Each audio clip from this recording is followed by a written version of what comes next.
Hello, welcome back to the channel. So we're doing something very different. This is usually what I do on my other channels. So what we're doing today is we're gonna do a craft. And so I wanted to share with you guys how I am making a weekly Banishing Poppet. And so here's how I do it. To begin, you need paper of some kind. I have this one laying around, so this is what I've been using. So I don't know when or where I bought this, but it's available at like Walmart, Target, craft stores. It's just colorful paper. Kind of has this wrinkled fabric design to it, but I never use it. So that's what we're gonna use. Obviously, if you're doing a banishing, most people will typically gravitate towards like a black color of some sorts. And this is ombre. So we just pick a color to use. So I'm gonna pick this dark blue because blue is also good for healing. So healing the banishing stuff. Take your paper out of said thing. Voila. Next step, we are going to draw out the shape of our poppet. Now what I like to do is I'm just gonna fold my paper in half because if you've never made a poppet before, you need two sides to put together. So therefore, when we cut this out, we'll have two of the exact same shape. Your figure doesn't need to be perfect because this is only for a week and eventually you will get good at drawing people figures. But this is what we got today. Next, cut it up. Ta-da! Now we have a poppet. You just put the two sides together roughly. Again, it doesn't need to be exactly perfect because we're just using this for a week. Now, if you wanted, you could use the extra paper here to write whatever you're banishing throughout the week on here. So then the next step is to glue it together. Now, in an ideal world, you would just have glue around your house.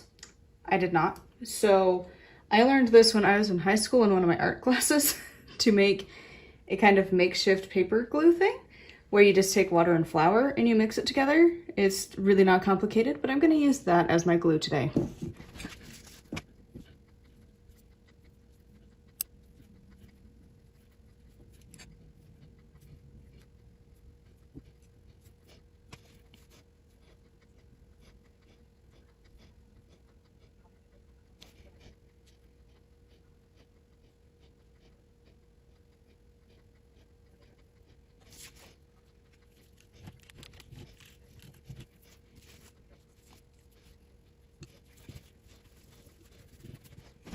Is it perfect? No. Did I forget to leave a top piece mostly? Yes. But again, this is by week, so it doesn't need to be perfect.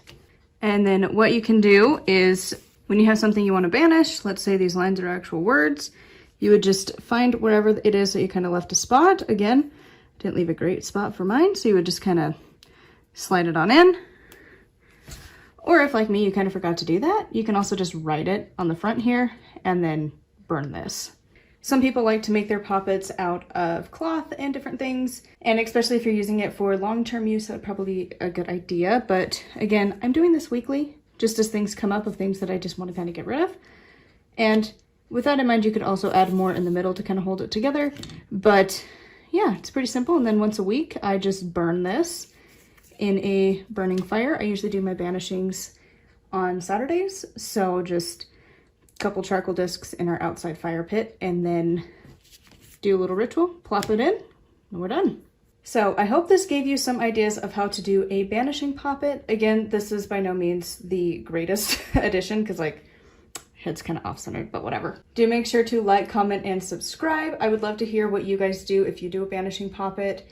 Do you do yours frequently like I do? Do you do yours more monthly and just like kind of continuously year after year? Huge shout out to my patron, and I will have their name here on the screen. Thank you so much for your support.